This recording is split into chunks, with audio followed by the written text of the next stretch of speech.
നമ്മളിന്ന് ഡിസ്കസ് ചെയ്യാൻ പോകുന്ന യൂറിൻ അനാലിസിസിലെ കുറച്ച് ക്വസ്റ്റ്യൻസ് ആണ്. Okay, the first question, what is the normal range of specific gravity for urine at 20 degree Celsius? അപ്പൊ നിങ്ങൾ എല്ലാവരും ആൻസർ ചെയ്യാൻ ശ്രമിക്കുക. നമുക്ക് ഓരോ ഓപ്ഷൻസും എന്താണെന്ന് നോക്കിയിട്ട് തന്നെ പോവാം. എല്ലാ ക്വസ്റ്റ്യനും ഇതിൽ അങ്ങനെ ആവശ്യമില്ല, ഇതിൽ നമുക്ക് നേരിട്ട് ആൻസറിലേക്ക് പോവാം. അല്ലാത്ത ക്വസ്റ്റ്യനിൽ നമുക്ക് ഓരോ ക്വസ്റ്റ്യനും ഡിസ്കസ് ചെയ്തുകൊണ്ട് തന്നെ പോവാം. Okay, what is the normal range of specific gravity for urine at 20 degrees Celsius? C. Option C, 1.003 to 1.030. Correct answer ആണ്. നമ്മൾ പഠിക്കുന്ന ഹെൽത്തി ഇൻഡിവിജ്വൽസിൽ യൂറിന്റെ സ്പെസിഫിക് ഗ്രാവിറ്റി എന്ന് പറയുന്നത് 1.015 to 1.025 ആണ് പറയാം. അത് ഹെൽത്തി ഇൻഡിവിജ്വലാണ്. പക്ഷെ ഒരു ക്ലിനിക്കൽ സെറ്റിംഗ്സിലേക്ക് വരുമ്പോഴേക്കും അതിന് ആ നോർമൽ റേഞ്ചിന്റെ രണ്ട് എൻഡും കുറച്ചുകൂടി ഒന്ന് എക്സ്പാൻഡ് ചെയ്യും. അത് എല്ലാ പാരാമീറ്ററിലും അങ്ങനെ തന്നെയാണ്. ഇപ്പൊ നമ്മള് യൂറിയയുടെ നോർമൽ 50 വരെ നോർമൽ എന്ന് പറഞ്ഞാലും ഏജ് കൂടുന്നതിനനുസരിച്ച് 55 വരെയൊക്കെ ആക്സെപ്റ്റബിൾ ആണ്. ചിലതിൽ 10 to 40 ആണ് യൂറിയ കിറ്റിൽ നോർമൽ പറയുക, പക്ഷെ 55 വരെ ആക്സെപ്റ്റബിൾ ആണ്. അങ്ങനെ ഒരു ക്ലിനിക്കൽ സെറ്റിംഗ്സിലേക്ക് പോകുമ്പോൾ കുറച്ചുകൂടി ഒരു വൈഡർ റേഞ്ചിൽ എല്ലാം പ്രതീക്ഷിക്കണം. അപ്പൊ ഇവിടെ കൊടുത്ത ഓപ്ഷൻസ് ഒന്ന് നോക്കാം. 1.000 to 1.010. ഇത് എക്സാക്ട്ലി ഹൈപ്പോസ്റ്റെനൂറിയ എന്ന് പറയുന്ന കണ്ടീഷനിലാണ്. അതുകൊണ്ട് അത് നോർമൽ റേഞ്ച് അല്ല. പിന്നെ 1.025 നമ്മുടെ അപ്പർ ലിമിറ്റ് ഇവിടെ ലോവർ ലിമിറ്റ് ആയി കൊടുത്തിട്ടുണ്ട്. പക്ഷെ 35 വരുന്നത് അബ്നോർമൽ ആണ്. സോ അതും സ്കിപ്പ് ചെയ്യാൻ പറ്റും, ഇതും നമുക്ക് സ്കിപ്പ് ചെയ്യാൻ പറ്റും. ഇനി 1.010 to 1.020. അപ്പോഴും ഇവിടെ ഹെൽത്തി ഇൻഡിവിജ്വലിന്റെ 1.015 എന്നുള്ളതിന്റെ മീൻ ആയി വരുന്നുണ്ട്. 25 എന്നുള്ള റേഞ്ച് ഇൻക്ലൂഡഡ് ആവുന്നില്ല. അപ്പൊ ആക്ച്വലി 1.015 to 1.025 എന്നുള്ള റേഞ്ച് ഇൻക്ലൂഡ് ആവുന്ന ഒരേ ഒരു വാല്യൂ 1.003 to 1.030 ആണ്. അപ്പോൾ അത് തന്നെയാണ് ആൻസർ. ഓപ്ഷൻ സി ആണ് ആൻസർ. എപ്പോഴും നമ്മൾ പഠിക്കുന്ന നോർമൽ വാല്യൂ തന്നെ നമ്മുടെ എക്സാമിന് ക്വസ്റ്റ്യനിൽ ചോദിക്കും എന്ന് പ്രതീക്ഷിക്കരുത്. അപ്പോൾ അതവിടെ നിങ്ങളുടെ ലോജിക് കൂടി ഉപയോഗിച്ച് ഏതാണ് ഏറ്റവും ആപ്റ്റായി വരുന്നതെന്ന് നോക്കിയിട്ട് വേണം ആൻസർ ചെയ്യാൻ. Second question, what is A primary cause of polyurea? That means greater than 2000 ml per day. Dehydration, diabetes mellitus, acute tubular necrosis, glomerulonephritis.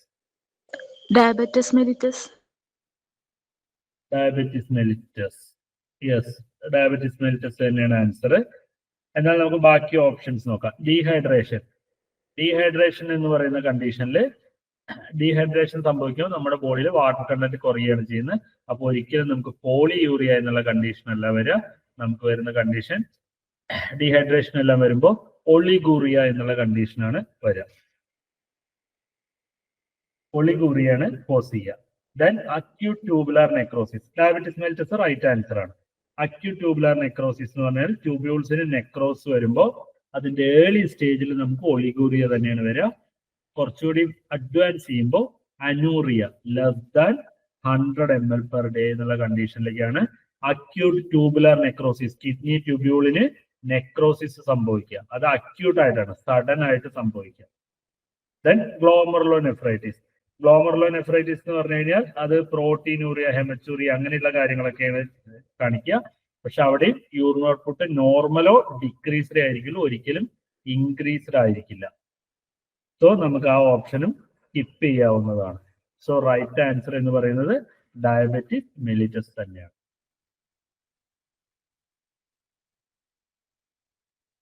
വേറൊരു കേസ്, പോളിയൂറിയ വരുന്ന വേറൊരു കേസ് ഏതാ? പോളിയൂറിയ വരുന്ന മറ്റൊരു കേസ് ഡയബറ്റിസ് ഇൻസിപ്പിഡസ്. ഡയബറ്റിസ് ഇൻസിപ്പിഡസില് വരാം. അത് ഏത് ഇതിന്റെ ഡെഫിഷ്യൻസി കാരണമാണ് ഡയബറ്റിസ് ഇൻസിപ്പിഡസ് എന്നുള്ള അസുഖം വരുന്നത്? ഏത് ഹോർമോൺ ഡെഫിഷ്യൻസി കാരണമാണ്? ഈ ഡയബറ്റിസ് എന്നുള്ള ഒരു ടേം തന്നെ വരുന്നില്ല. അപ്പൊ ഡയബറ്റിസ് ഇൻസിപ്പിഡസ് എന്താ, മെലിറ്റസ് എന്താന്ന് ക്ലിയർ ആയി അറിഞ്ഞിരിക്കണം. എന്താണ് ഡയബറ്റിസ് ഇൻസിപ്പിഡസ്, അത് എന്തുകൊണ്ടാണ് അസുഖം വരുന്നതെന്ന് കൂടിയാണ് ഞാൻ ചോദിക്കുന്നത്. Vasopressin, partial or absence of secretion of vasopressin, അല്ലെങ്കിൽ അതിനെ നമുക്ക് ആന്റി ഡയൂററ്റിക് ഹോർമോൺ എന്ന് പറയാം. അത് എവിടെ പ്രൊഡ്യൂസ് ചെയ്യുന്നത്? വാസോപ്രസിൻ എവിടെ പ്രൊഡ്യൂസ് ചെയ്യുന്നത്? ഹൈപ്പോതലാമസ് ആണ്. ഹൈപ്പോതലാമസ്. ഓക്കെ, അങ്ങനെ തന്നെ പറയാം. പക്ഷെ എവിടെ സ്റ്റോർ ചെയ്യുന്നു? ഹൈപ്പോതലാമസ് നമുക്ക് പറയാം. അതില് പോസ്റ്റീരിയർ പിറ്റ്യൂട്ടറി ആണ് വാസോപ്രസിനും ഓക്സിറ്റോസിനും. ഓക്സിറ്റോസിൻ എന്ന് പറഞ്ഞു കഴിഞ്ഞാൽ നമുക്ക് ഈ ഡെലിവറിക്ക് സഹായിക്കുന്ന നമ്മുടെ യൂട്രസിന്റെ കൺട്രാക്ഷന് സഹായിക്കുന്ന ഹോർമോണാണ്. ഈ രണ്ട് ഹോർമോണാണ് പോസ്റ്റീരിയർ പിറ്റ്യൂട്ടറി പ്രൊഡ്യൂസ് ചെയ്യുന്നത്, ന്യൂറോ ഹൈപ്പോഫൈസിൻ. കാരണം അത് ഹൈപ്പോതലാമസ് പ്രൊഡ്യൂസ് ചെയ്ത് ഇവിടെ സ്റ്റോർ ചെയ്യുന്നതും ഇവിടെ തന്നെയാണ്. ആദ്യകാലത്ത് നമ്മൾ പഠിച്ചത് പിറ്റ്യൂട്ടറിയിലാണ് പ്രൊഡ്യൂസ് ചെയ്യുന്നത്. പിന്നീട് നമ്മൾ പറയണത് ഇത് പ്രൊഡ്യൂസ് ചെയ്തിട്ട് അവിടെ സ്റ്റോർ ചെയ്യുന്നത് മാത്രമാണെന്ന് പറയും. അതുകൊണ്ട് ഹൈപ്പോതലാമസ് എന്ന് പറയുമ്പോൾ നമുക്കതിൽ കറക്റ്റ് ആയിട്ട് നമുക്ക് അല്ല എന്ന് പറയാൻ പറ്റും. Okay, third question. Which urine test is most sensitive for detecting proteins? Which urine test is more sensitive for detecting protein? Benedict test, heat and acetic acid test, sulfosalicic acid test, Rothera's test. Question ശ്രദ്ധിച്ചു നോക്കുക. Which urine test is most sensitive? അങ്ങനെ ചോദിച്ചാൽ തന്നെ ഈ പ്രോട്ടീന്റെ കേസാണെങ്കിൽ protein ഡിറ്റക്ഷന് ഒന്നിൽ കൂടുതൽ ടെസ്റ്റുകൾ ഉണ്ട്. അതിവിടെ ഓപ്ഷൻ ആയിട്ട് ഉണ്ടാവും എന്നുള്ളത് ക്വസ്റ്റ്യൻ വായിക്കുമ്പോൾ തന്നെ മനസ്സിലാക്കുക. Most sensitive for detecting proteins. Okay, sulphosalicylic acid test okay ആണ്. എന്തുകൊണ്ടാണ് അത് സൾഫോസാലിസിലിക് ആസിഡ് ടെസ്റ്റ് ആണെന്ന് പറയാ? ബെനഡിക്ട് ടെസ്റ്റ് എന്ത് ചെയ്യാനാണ് യൂസ് ചെയ്യുന്നത്? Reducing sugar. Benedict test reducing sugar, ഈ ഗ്ലൂക്കോസ് ഒക്കെ എസ്റ്റിമേറ്റ് ചെയ്യാനാണ്. Then Rothera's test for ketone bodies. അപ്പൊ ഇത് രണ്ടുമല്ല, സ്കിപ്പ് ചെയ്തു. പിന്നെ ഈ രണ്ടെണ്ണത്തിൽ എന്തുകൊണ്ടാണ് സൾഫോസാലിസിലിക് ആസിഡ് ടെസ്റ്റ് വരുന്നത്? സർ, ഹീറ്റ് ആൻഡ് അസിറ്റിക് ആസിഡിൽ നമുക്ക് ബെൻസ്റ്റോൺ പ്രോട്ടീൻസ് അങ്ങനത്തെ മറ്റ് ആൽബുമിൻ അല്ലാത്ത പ്രോട്ടീൻസ് ഡിറ്റക്ട് ചെയ്യാൻ പ്രയാസമാണ്. ഡിറ്റക്ട് ചെയ്യാൻ കിട്ടില്ല. ഹീറ്റ് ആൻഡ് അസിറ്റിക് ആസിഡ് ടെസ്റ്റില് ബാക്കിയുള്ള പ്രോട്ടീൻസ് ഡിറ്റക്ട് ചെയ്യില്ല. മെയിൻലി ഡിറ്റക്ട് പ്രോട്ടീൻസ് മാത്രമാണ്. പക്ഷെ സൾഫോസാലിസിലിക് ആസിഡ് മെത്തേഡ് ആണെങ്കിൽ ആൽബുമിൻ, മയോഗ്ലോബിൻ, ഹീമോഗ്ലോബിൻ, ബെൻസ്റ്റോൺസ് പ്രോട്ടീൻ എല്ലാം ഡിറ്റക്ട് ചെയ്യാൻ പറ്റും. അതിൽ ഈ ടെസ്റ്റിന് സെൻസിറ്റിവിറ്റി കൂടുതലാണ്. അതുകൊണ്ടാണ് മോസ്റ്റ് സെൻസിറ്റീവ് എന്നുള്ള ടേം നമ്മൾ കെയർഫുൾ ആയി വായിക്കണം. ക്വസ്റ്റ്യൻ എപ്പോഴും കെയർഫുള്ളി വായിക്കണം. ഈ മോസ്റ്റ് എന്നുള്ള ടേം ഒക്കെ എല്ലായിടത്തും വരും. മോസ്റ്റ് എന്നൊക്കെ വരുന്നു കഴിഞ്ഞാൽ ഏറ്റവും ആപ്റ്റായ ആൻസർ സെലക്ട് ചെയ്യണം. ഒരു ഡിറ്റക്ട് ചെയ്യാൻ, പ്രോട്ടീൻ ഡിറ്റക്ട് ചെയ്യാനുള്ള ടെസ്റ്റ് തന്നെയാണ് ഹീറ്റ് ആൻഡ് അസിറ്റിക് ആസിഡ്. അത് തെറ്റാണെന്ന് പറയാൻ പറ്റില്ല. പക്ഷെ അതിനേക്കാൾ സെൻസിറ്റീവ് ആയത് നമുക്ക് ഇവിടെ വരുന്നത് സൾഫോസാലിസിലിക് ആസിഡ് ടെസ്റ്റ് ആണ് വരുന്നത്. അപ്പോൾ അതാണ് answer. Then fourth question, what principle does the Rothera's test for ketone bodies rely on? എന്താണ് Rothera's test for ketone bodies rely ചെയ്യുന്നത്? എന്തിന്റെ ബേസിലാണ് അത് വർക്ക് ചെയ്യുന്നതാണ്? Reduction of copper sulphate, coagulation of protein, reaction of acetone with sodium nitrochloride in the presence of alkali, binding of bilirubin to barium chloride. Binding of bilirubin to barium chloride. Rothera's test. Reaction of for acetone ketone with bodies. sodium nitroprusside. Reaction of acetone with sodium nitroprusside in the presence of alkali. അതായത് ആദ്യം നമ്മൾ അതില് ഇതിനകത്ത് ammonium sulphate powder വെച്ച് saturate ചെയ്യുന്നു. അതിനകത്തേക്ക് ഒരു pinch of nitroprusside reagent add ചെയ്യുന്നു. ദെൻ അതിനുശേഷം നമ്മൾ യൂറിനേക്ക് ലിക്വർ അമോണിയ സൈഡ് ആയിട്ട്, അതാണ് ആൽക്കലി. ലിക്വർ അമോണിയാണ് ആൽക്കലി. അങ്ങനെ ആഡ് ചെയ്യുമ്പോഴാണ് റോത്തറാസ് ടെസ്റ്റിൽ കീറ്റോൺ ബോഡീസ് പ്രസന്റ് ആണെങ്കിൽ. കീറ്റോൺ ബോഡീസ് ഏതൊക്കെയാണ് ketone bodies? Acetone, acetone acid and beta hydroxy butyric acid. Acetone, acetoacetic acid, beta hydroxy butyric acid. What are ketone bodies? എന്താണ് ketone bodies? Fat metabolism. എങ്ങനെയാണ് നമ്മുടെ ബോഡിയിൽ fat മെറ്റബോളിസിൽ നമ്മുടെ ബോഡിയിൽ produce ചെയ്യുന്നതാണ് ketone bodies. അപ്പൊ reduction of copper sulphate ഇത് നമ്മൾ യൂസ് ചെയ്യുന്നത് ഷുഗർ ടെസ്റ്റ് ചെയ്യുന്നതിനാണ്. കോയാഗുലേഷൻ ഓഫ് പ്രോട്ടീൻ നമ്മൾ യൂസ് ചെയ്യുന്നത് ഹീറ്റ് ആൻഡ് അസിറ്റിക് ആസിഡോ സൾഫോസാലിസിലിക് ആസിഡിലോ protein coagulation detection of protein ആണ്. Binding of bilirubin with barium chloride, അതായത് ബിലിറൂബിൻ നമ്മൾ ബേരിയം ക്ലോറൈഡായി മിക്സ് ചെയ്ത് ഫിൽട്ടർ ചെയ്യുമ്പോൾ ബിലിറൂബിൻ ഉണ്ടെങ്കിൽ ബേരിയം ക്ലോറൈഡ് ആയിട്ട് അത് ബൈൻഡ് ചെയ്യും. എന്നിട്ട് അതിന് ശേഷം നമ്മൾ പൗച്ചസ് റിയേജന്റ് ആഡ് ചെയ്യുമ്പോൾ കളർ പ്രൊഡ്യൂസ് ചെയ്യും. സൾഫേറ്റുമായിട്ട് ബേരിയം സൾഫേറ്റ് ആയിട്ട് മാറും. ആ ബേരിയം സൾഫേറ്റിൽ ബിലിറൂബിൻ ഹാങ്ങപ്പ് ചെയ്യും. ആ ടെസ്റ്റിന്റെ പേര് പൗച്ചസ് ടെസ്റ്റ് ആണ്. അത് മാറിപ്പോകരുത്. ഈ ടെസ്റ്റുകളെല്ലാം ബേസിക് ക്വസ്റ്റ്യൻസ് ആണ്. ഇതെല്ലാം ഇതൊരിക്കലും മാറിപ്പോകരുത്. അപ്പോൾ reaction of acetone with sodium nitrochloride in alkali. ഇതിലെ acetone, acetoacetic acid, beta hydroxy butyric acid മൂന്നും ഡിറ്റക്ട് ചെയ്യാൻ 3 മെത്തേഡ്സ് ഉണ്ട്. ജെറാഡ് ടെസ്റ്റ്, അതേപോലെയുള്ള ടെസ്റ്റുകൾ ഉണ്ട്. അതെല്ലാം അറിഞ്ഞിരിക്കണം. കാരണം ഹീറ്റ് ചെയ്തിട്ട് ചെയ്ത് കഴിഞ്ഞാൽ അസറ്റോഅസറ്റിക് ആസിഡ് അസിഡായി മാറും. അപ്പൊ അതിനകത്തേക്ക് നമുക്ക് ആ റെഡ് കളർ പ്രൊഡ്യൂസ് ചെയ്യില്ല. അങ്ങനെയുള്ള എല്ലാ കാര്യങ്ങളോടും അതെല്ലാം ക്ലാസ്സിൽ ഡിസ്കസ് ചെയ്തിരുന്നു. ക്ലാസ് എടുത്തപ്പോൾ ആ കാര്യങ്ങളൂടി എപ്പോഴും മൈൻഡിൽ വേണം. Then what does anuria indicate? Less than 100 ml per day. That is anuria. So what does anuria indicate? Chronic renal failure, acute tubular necrosis, diabetes insipidus, high protein intake. Acute tubular necrosis. അതാണോ പറഞ്ഞത്? Chronic renal failure എന്ന് പറഞ്ഞു കഴിഞ്ഞാൽ kidney പതിയെ failure ആയിട്ട് വരിക. അങ്ങനെ വരുമ്പോൾ അത് നമുക്ക് ആദ്യം ഒളിഗൂറിയാണ് കോസ് ചെയ്യുക. ഒരിക്കലും നമുക്ക് അനൂറിയ ഡയറക്റ്റ് ആയിട്ട് കോസ് ചെയ്യില്ല. പക്ഷെ ഏറ്റവും ലാസ്റ്റ് സ്റ്റേറ്റിലൊക്കെ ആകുമ്പോൾ അനൂറിയ കോസ് ചെയ്യാം. പക്ഷെ അതിനേക്കാൾ കൂടുതൽ acute tubular necrosis. Acute tubular നെക്രോസിസിലാണ് കിഡ്നി ഡാമേജ് വരുന്ന കാരണം യൂറിൻ ഔട്ട്പുട്ട് വളരെ കുറഞ്ഞു വരിക. അക്യൂട്ടായിട്ട് പെട്ടെന്ന് സഡൻ ആയിട്ട് ഇപ്പൊ പാമ്പെല്ലാം കടിച്ചു കഴിഞ്ഞാൽ യൂറിൻ ഔട്ട്പുട്ട് എല്ലാം നിൽക്കുന്നത് ഈ അക്യൂട്ട് ട്യൂബുലാർ നെക്രോസിസ് കാര്യങ്ങളെല്ലാം വന്നിട്ടാണ്, കിഡ്നി ഫെയിലിയർ വന്നിട്ടാണ്. പിന്നെ ഡയബറ്റിസ് ഇൻസിപ്പിഡസിൽ യൂറിൻ ഔട്ട്പുട്ട് കൂടുകയാണ് ചെയ്യുക. പിന്നെ ഹൈ പ്രോട്ടീൻ ഡയറ്റ്. അപ്പൊ അതില് ഒരിക്കലും വോള്യത്തിന് എഫക്ട് ചെയ്യില്ല. ഇവിടെ വോള്യമാണ്. അനൂറിയ എന്ന് പറയുമ്പോൾ വോള്യമാണ്. പ്രോട്ടീന്റെ കോൺസെൻട്രേഷൻ കൂടും. ഹൈ പ്രോട്ടീൻ ഡയറ്റ് എല്ലാം കഴിക്കുമ്പോൾ നമുക്ക് ഇതിൽ പോകുന്ന ആനിയോൺസ് അതിന്റെ എല്ലാം എക്സ്ക്രീഷനിൽ ഡിഫറൻസ് ഉണ്ടായിരിക്കും. But not affecting the volume. കാരണം പ്രോട്ടീൻ എന്ന് പറഞ്ഞാൽ ഹൈ മോളിക്കുലർ വെയിറ്റ് പ്രോട്ടീൻ ആണ്. അത് കിഡ്നി ഗ്ലോമറുലസിലൂടെ പാസ് ചെയ്യില്ല. അതുകൊണ്ട് എത്ര ഹൈ പ്രോട്ടീൻ ഡയറ്റ് കഴിച്ചാലും യൂറിനിലൂടെ നോർമലി പ്രോട്ടീൻ എക്സ്ക്രീറ്റ് ചെയ്യില്ല. ചെയ്യും, വളരെ ചെറിയ അളവിൽ മൈക്രോ ആൽബുമിൻ എന്ന് പറഞ്ഞിട്ട് എക്സ്ക്രീറ്റ് ചെയ്യുന്നുണ്ട്.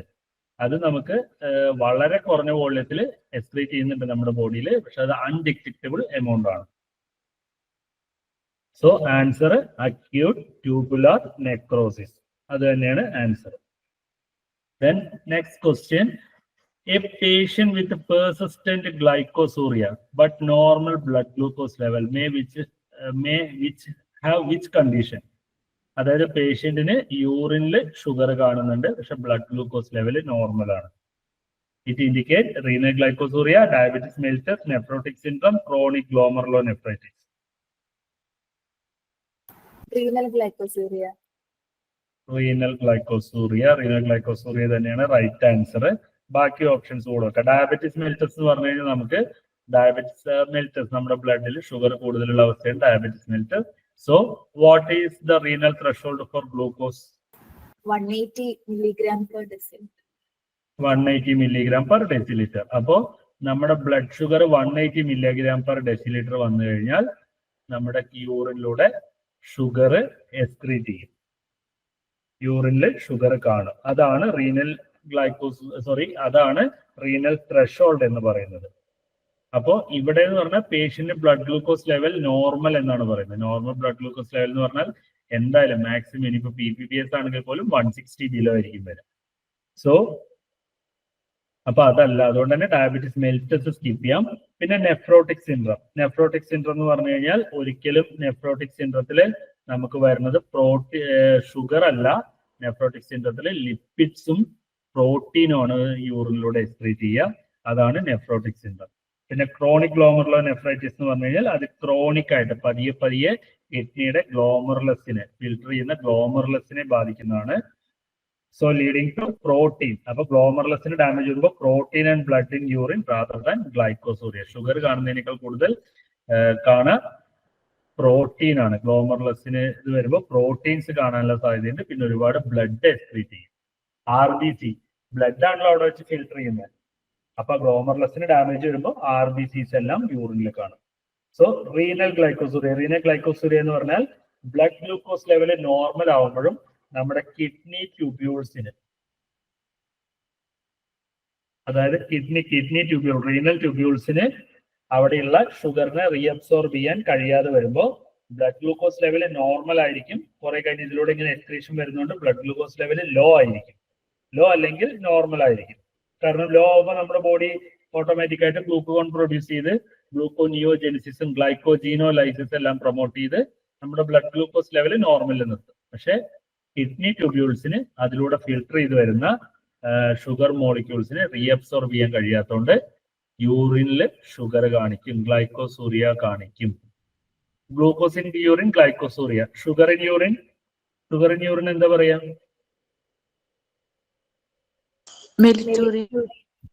മെലിച്ചൂറിയ അല്ലെങ്കിൽ മെലിറ്റൂറിയ എങ്ങനെ വേണമെങ്കിലും പറയാം. മെലിച്ചൂറിയ എന്ന് പറയാം. അതാണ് sugar in urine. Glucose in urine, glycosuria. Lactose in urine, lactosuria. Pentose in urine, pentosuria. Then fructose in urine, fructosuria. So ഇവിടെ കണ്ടീഷൻ വരുന്നത് റീനൽ ഗ്ലൈക്കോസൂറിയ തന്നെയാണ്.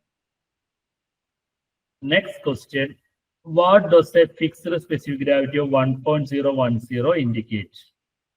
What does a fixed specific gravity 1.010 indicate? Hypostenuria, hyperstenuria, isostenuria, oliguria. What does a fixed specific gravity 1.010 indicate?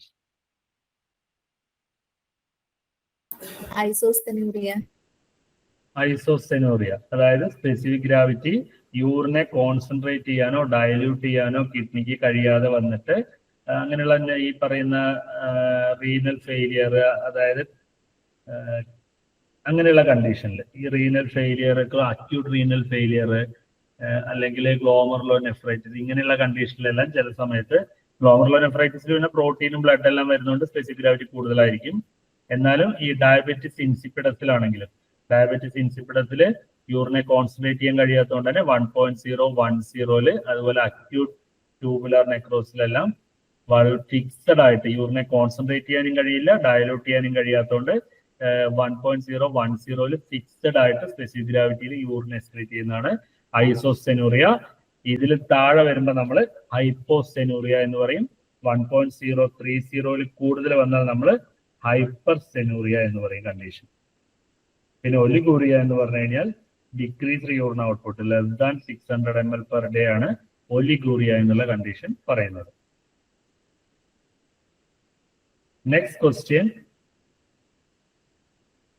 which condition would most likely cause high specific gravity? Diabetes insipidus, dehydration, chronic renal failure, urinary obstruction. ഏത് കണ്ടീഷനിലാണ് high specific gravity യൂറിന് വരും? Dehydration. Okay, dehydration. അപ്പോ diabetes ഇൻസിപ്പിഡസിൽ എന്ത് സംഭവിക്കുക? Diabetes insipidus specific gravity കുറയും. Specific gravity കുറയും. കാരണം യൂറിനില് anti diuretic hormone, നമ്മുടെ ബ്ലഡിൽ ആന്റി ഡൈയൂററ്റിക് ഹോർമോണിന്റെ ആക്ഷൻ നമ്മുടെ ബോഡിക്കകത്ത് കിഡ്നിക്കകത്ത് നടക്കാത്തതുകൊണ്ട് യൂറിനെ കോൺസെൻട്രേറ്റ് ചെയ്യാൻ കഴിയാത്തതുകൊണ്ട് വാട്ടർ റീഅബ്സോർപ്ഷൻ നടക്കില്ല. Anti diuretic hormone water reabsorb ചെയ്തിട്ടാണ് യൂറിനെ കോൺസെൻട്രേറ്റ് ചെയ്യുക. കിഡ്നി ട്യൂബ്യൂൾസിൽ വെച്ചിട്ട് ആക്ടിവിറ്റി നടക്കാത്ത കാരണം ഒരുപാട് വാട്ടർ ലോസ് ചെയ്യും. അതിനനുസരിച്ച് നമുക്ക് നല്ല ദാഹം ഉണ്ടായിരിക്കും, നമ്മൾ വെള്ളം കുടിക്കും. കുടിക്കുന്നതൊക്കെ യൂറിനിലൂടെ എക്സ്ക്രീറ്റ് ചെയ്തു. അങ്ങനെയുള്ളവർക്ക് പോളി യൂറിയാണ് വരിക. അങ്ങനെ വരുമ്പോൾ വാട്ടർ കണ്ടന്റ് ഒരുപാട് പോകുന്നതുകൊണ്ട് അതിനകത്തുള്ള യൂറിനകത്തുള്ള സൊല്യൂട്ട് ഡയലൂട്ട് ആവുന്നതുകൊണ്ട് നമുക്ക് ഇവിടെ ഹൈപ്പോസ്റ്റെനൂറിയാണ് വരിക, ഒരിക്കലും ഹൈപ്പർസ്റ്റെനൂറിയ അല്ല. Chronic renal failure. Chronic renal failure എന്ന് പറയുമ്പോൾ കിഡ്നിയുടെ ഫംഗ്ഷൻ എന്താ വെച്ചാൽ യൂറിനെ കോൺസെൻട്രേറ്റ് ചെയ്യുക, അങ്ങനെയുള്ള പരിപാടിയാണ്. അത് ഫെയിൽ ആവുമ്പോഴും ഐസോസ്റ്റെനൂറിയ കാണുന്ന ഒരു കണ്ടീഷനാണ് ക്രോണിക് റീനൽ ഫെയിലിയർ. ഒരിക്കലും ഹൈ സ്പെസിഫിക് ഗ്രാവിറ്റി അല്ല കാണുക. Then urinary obstruction.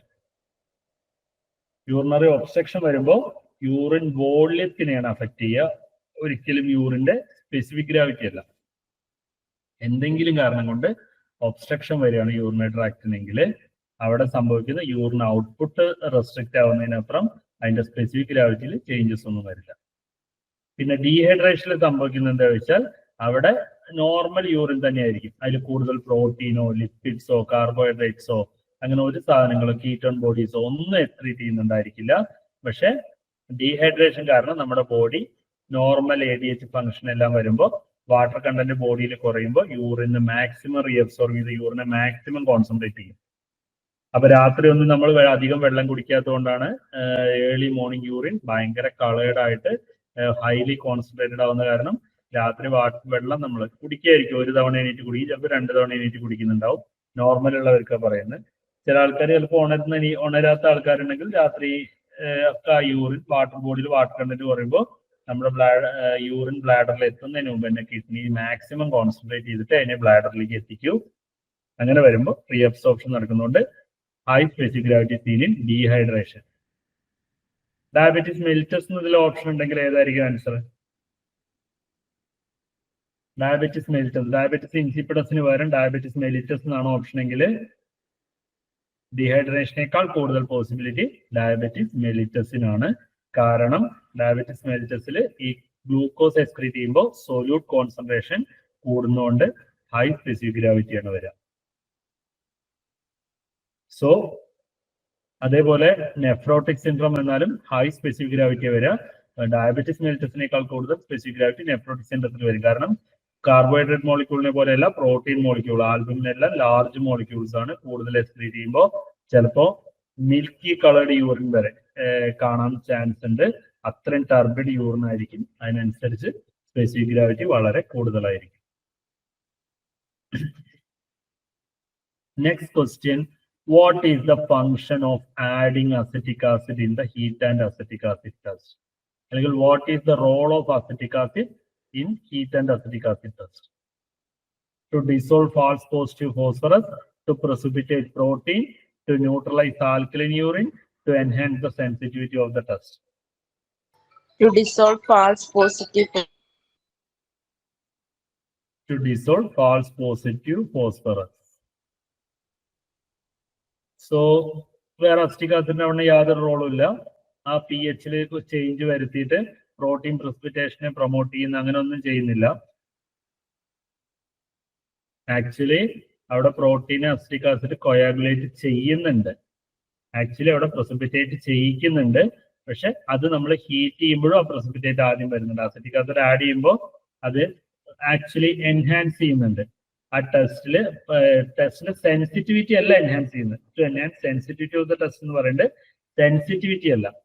സെൻസിറ്റിവിറ്റി എന്ന് പറഞ്ഞു കഴിഞ്ഞാൽ അതിൽ ഏറ്റവും കുറച്ച് ക്വാണ്ടിറ്റി ഉണ്ടെങ്കിലും അതിനെ തിരിച്ചറിയുമ്പോൾ നമുക്ക് സെൻസിറ്റിവിറ്റി എന്ന് പറയാൻ പറ്റും.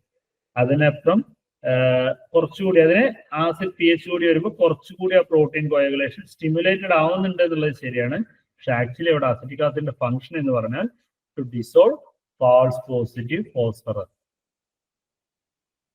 പ്രോട്ടീനെ പ്രസിപ്പിറ്റേറ്റ് ചെയ്യുന്നുണ്ട്. നമ്മൾ അസിറ്റിക് ആസിഡ് ആഡ് ചെയ്ത് കഴിഞ്ഞാൽ അവിടെ കുറച്ചുകൂടി ഒരു കളർ വരുന്നുണ്ട്. പിന്നെ നമ്മൾ ഒന്നുകൂടി ഹീറ്റ് ചെയ്യും, കുറച്ചുകൂടി ടർബിഡിറ്റി വരും. ഒന്നുകൂടി നമ്മൾ ഹീറ്റ് ചെയ്യുമ്പോൾ കുറച്ചുകൂടി ആ പ്രസിപ്പിറ്റേറ്റ് കൂടുതലാവുന്ന കാണാറുണ്ട്. അപ്പൊ അസിറ്റിക് ആസിഡ് അവിടെ ഒരു അസിഡിക് പി എച്ച് കൊടുത്തിട്ട് പ്രോട്ടീൻ പ്രസിപ്പിറ്റേഷൻ സ്പീഡപ്പ് ചെയ്യുന്നുണ്ട്. പക്ഷെ അതൊരു സെക്കൻഡറി ഫംഗ്ഷൻ ആണ്. ഫസ്റ്റ് ഫംഗ്ഷൻ എന്ന് പറയുന്നത് ഫാൾസ് പോസിറ്റീവ് ആയിട്ടുള്ള ഫോസ്ഫറസിനെ കണ്ടുപിടിക്കൽ തന്നെയാണ് ഇതിന്റെ function. 10th question, which of the following condition will not cause proteinuria? Which of the following condition will not cause proteinuria? Nephrotic syndrome, pyelonephritis, diabetes mellitus, hypercalcemia. ഏത് കണ്ടീഷനിലാണ് proteinuria വരാത്തത്? Will not cause. Nephrotic സിൻഡ്രോത്തിൽ severe proteinuria ആയിരിക്കും ഉണ്ടായിരിക്കുക. 4+ നമുക്ക് ഉറപ്പാണ് കിട്ടുക. അല്ലെങ്കിൽ greater than 3.5 gram per day ഒക്കെ എക്സ്ക്രീഷൻ വരും ഡ്യൂ ടു ഗ്ലോമറുലാർ ഡാമേജ്. അതുകൊണ്ട് തന്നെയാണ് പ്രോട്ടീനും ലിപ്പിഡ്സും എല്ലാം എക്സ്ക്രീറ്റ് ചെയ്യുന്നത്. അപ്പോൾ ഈ വിൽ നോട്ട് എന്നുള്ള ടേം വരുന്നതുകൊണ്ട് ഇത് ആൻസർ അല്ല. കാരണം ഇത് ഹൈ പ്രോട്ടീനൂറിയ കോസ് ചെയ്യും. Then pyelonephritis. പൈലോനെഫ്രൈറ്റിസ് എന്ന് പറഞ്ഞാൽ ഇൻഫ്ലമേഷൻ ടു ദ നെഫ്രോൺസ്. അങ്ങനെ വരുന്ന സമയത്ത് ഒരുപാട് WBCസും അതുപോലെ ഇൻഫ്ലമേറ്ററി പ്രോട്ടീൻസ് ഒക്കെ വരുന്നുണ്ട്. അതിലും പൈലോനെഫ്രൈറ്റിസിലും പ്രോട്ടീൻ എക്സ്ക്രീഷൻ കൂടുതൽ വരും. മൈൽഡ് പ്രോട്ടീനൂരിയെങ്കിലും പൈലോനെഫ്രൈറ്റിസിൽ ഇൻഫ്ലമേഷൻ കാരണം ഇൻഫ്ലമേറ്ററി പ്രോട്ടീൻസ് എല്ലാം കാരണം വരാം. അപ്പൊ അതും ഈ ക്വസ്റ്റിന്റെ ആൻസർ അല്ല. Then diabetes mellitus. ഡയബറ്റിസ് മെലിറ്റസിൽ നമുക്ക് എന്താ പറയുക, ആക്ച്വലി ആൽബുമിൻ എക്സ്ക്രീഷൻ വരും. അതുകൊണ്ടാണല്ലോ നമ്മൾ ഇതെല്ലാം ചെയ്യുന്നത്. ഡയബറ്റിക് പേഷ്യന്റില് മൈക്രോ പ്രോട്ടീൻ ചെയ്യുന്നത്, മൈക്രോ ആൽബുമിൻ ടെസ്റ്റ് ചെയ്യുന്നത്. അത് ഡയബറ്റിസ് മെലിറ്റസിൽ പ്രോട്ടീൻ എക്സ്ക്രീഷൻ. ഡയബറ്റിസ് മെലിറ്റസ് വരുമ്പോൾ diabetic nephropathy, diabetes, uncontrolled diabetes വരുമ്പോൾ diabetic nephropathy, damage to the kidney അല്ലെങ്കിൽ നെഫ്രോൺസിന് ഡാമേജ് വരുമ്പോൾ അതിലൂടെ ഗ്ലൂക്കോസ് മോളിക്യൂൾ എക്സ്ക്രീറ്റ് ചെയ്യും. ആ സമയത്ത് ഡാമേജ് വരുമ്പോൾ ഗ്ലൂക്കോസ് ഓൾറെഡി എക്സ്ക്രീറ്റ് ചെയ്യും, പ്രോട്ടീൻ മോളിക്യൂൾ കൂടി എക്സ്ക്രീറ്റ് ചെയ്യും. അതുകൊണ്ട് diabetes mellitus also cos proteinuria. പിന്നെ ഹൈപ്പർ കാൽസീമിയ ഒരിക്കലും പ്രോട്ടീൻ എക്സ്ക്രീഷൻ ഒന്നും അവിടെ ഉണ്ടാക്കുന്നില്ല. അവിടെ ഉണ്ടാക്കുന്ന അത് സിഗ്നിഫിക്കന്റ് പ്രോട്ടീനൂറിയ ഒരിക്കലും കോസ് ചെയ്യുന്നില്ല. പക്ഷെ ഇത് നെഫ്രോ കാൽസിനോസിസ് എന്ന് പറയും. Nephrocalcinosis, calcium deposition in kidney. അതിന് നെഫ്രോ, കിഡ്നി ആവുമ്പോൾ റിലേറ്റ് ചെയ്യുമ്പോൾ നെഫ്രോ എന്നുള്ള ടേം കാൽസിനോസിസ് എന്ന കണ്ടീഷൻ കോസ് ചെയ്യും. So which of the following condition will not cause proteinuria ഈ ഹൈപ്പർ കാൽസീമിയ. ക്ലിയർ അല്ലേ? ഡൗട്ട് ഒന്നുമില്ലല്ലോ? Okay, next question. A patient's urine sample turned purple with Rothra stress. What does it indicate?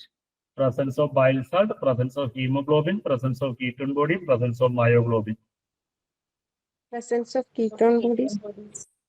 Presence of ketone bodies.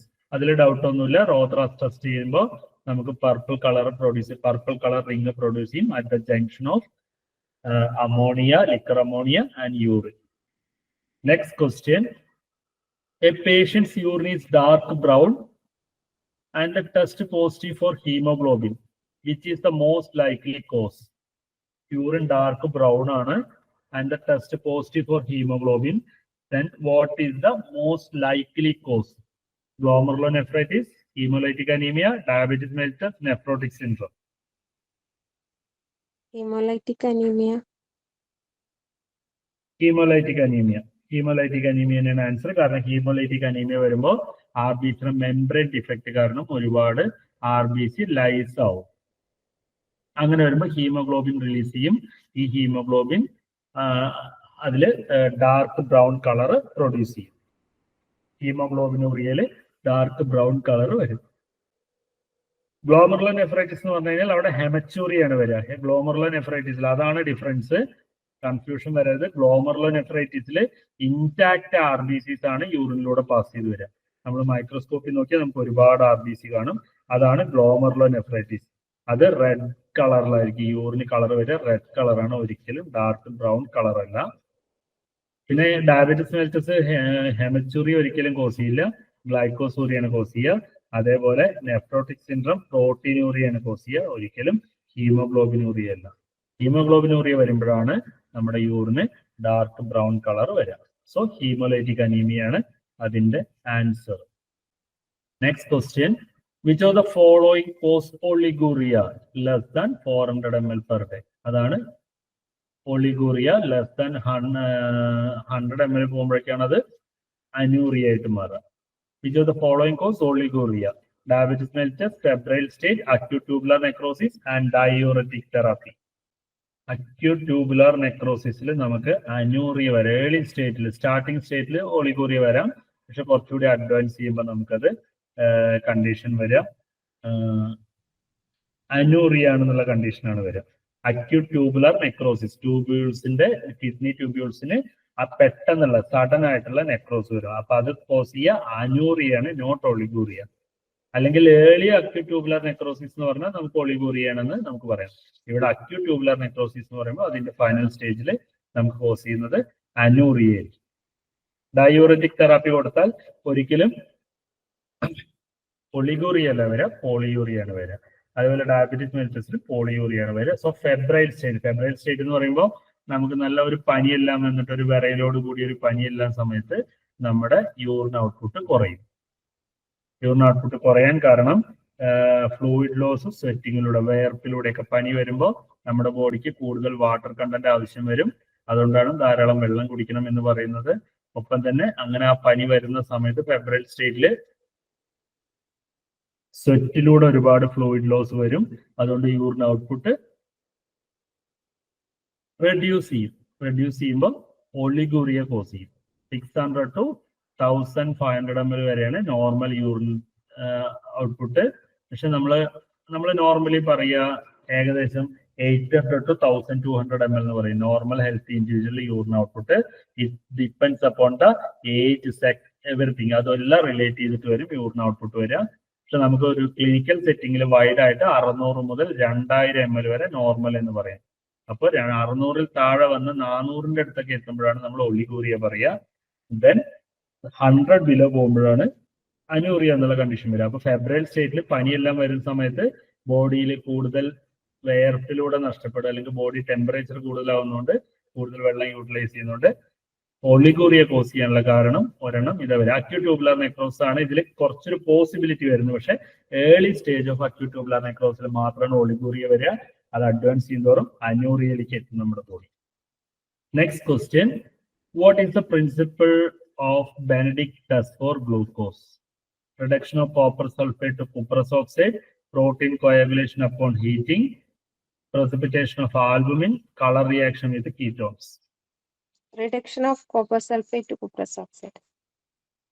Copper sulphate നമ്മുടെ Benedict റിയേജന്റിലെ copper സൾഫേറ്റിനെ glucose reducing property ഉപയോഗിച്ച് cuprous oxide ആയി മാറ്റും.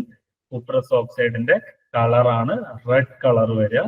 So എത്രത്തോളം glucose present ആണോ അത്രത്തോളം reduction നടക്കുമ്പോൾ നമുക്ക് ബ്രിക്ക് റെഡ് കളർ വരെ വരും. ഇല്ലെങ്കിൽ നമുക്കത് just blue colour solution green വരും, യെല്ലോ വരും, ഓറഞ്ച് വരും, റെഡ് വരും.